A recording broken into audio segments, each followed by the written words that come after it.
Hello, I'm very well. I'm very pleased to be joined by Hack Hayward. Hack, as many of you know, is a China energy expert, and he's going to be leading our new intelligence service looking at China and the ElectroState. Welcome, Hack. Thanks for joining me again. Yeah, pleasure to be here. So, for people that don't know you, maybe a quick introduction of how a Georgian or Atlantan got to be completely fluent in Mandarin and an expert on the Chinese energy system.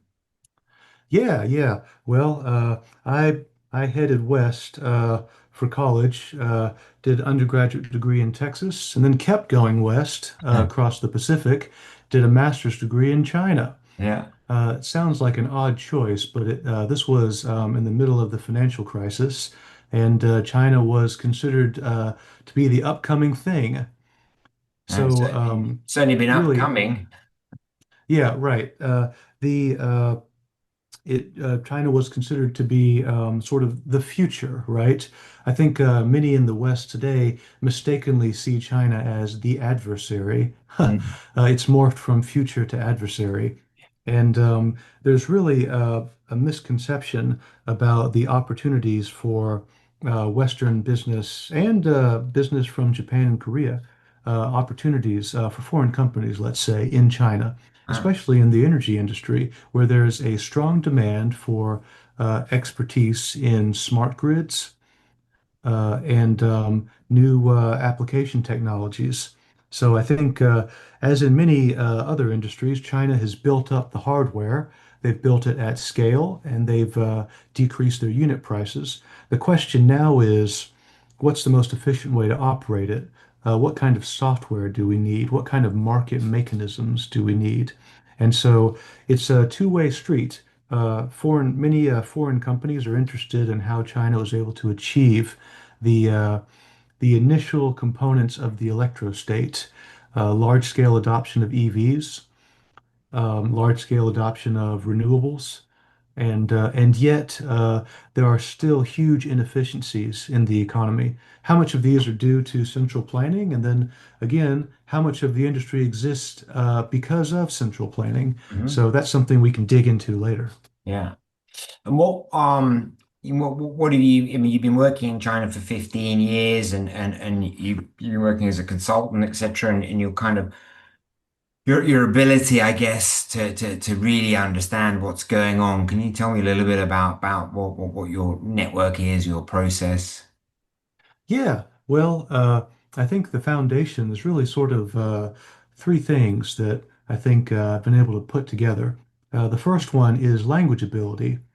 I developed an interest in Chinese, foreign languages in general, and my my Chinese language skills were sort of they were accelerated by the fact that I decided to do a master's degree in a city with very few foreigners. Mhm. This is the city of Dalian. And most of the other foreigners that looked like me were actually Russians. Yeah. And so, I show up in China and end up learning a little Russian as it happens. Yeah. And then the second thing is I was, of course, in the country. So I was in China in 2007. I was in China 2008 for the Beijing Summer Olympics. That was sort of China's big coming out party. Remember, China joined the WTO only in 2001. Wow. I was in Yeah. China also in 2008 was Wenchuan Dadijian, which was the Wenchuan earthquake.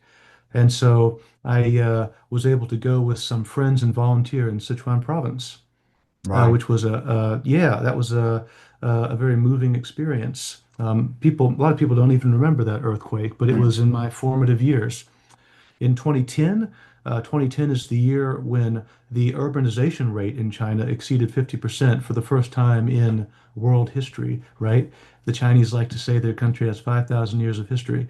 This is the first time it's exceeded 50%. So China's moving towards these mega cities along the coast. Mm. Beijing, Shanghai, Guangzhou, Shenzhen. You've probably heard of those, but just Yeah. as important are the so-called second tier and third tier cities. Cities like Hangzhou, which is a big internet center, cities like Ningbo, a major chemicals center, Hmm. Cities like Hefei, which is a new entertainment center where lots of movies are made. Ah, So a lot of these new up and coming cities, people tend to skip over those or they just don't know about them. But China's a huge place and there's a lot going on. I'd say the third thing that makes me unique, I guess, is my background in the energy industry, specifically in renewables. So those three, language, location, and then background in the renewables industry. It's a kind of a rare combination, but it gives me some unique insights, and I'm looking forward to sharing those with you in the platform. excellent. Well, we're looking forward to learning from you. So many thanks, Hack, for sharing your thoughts.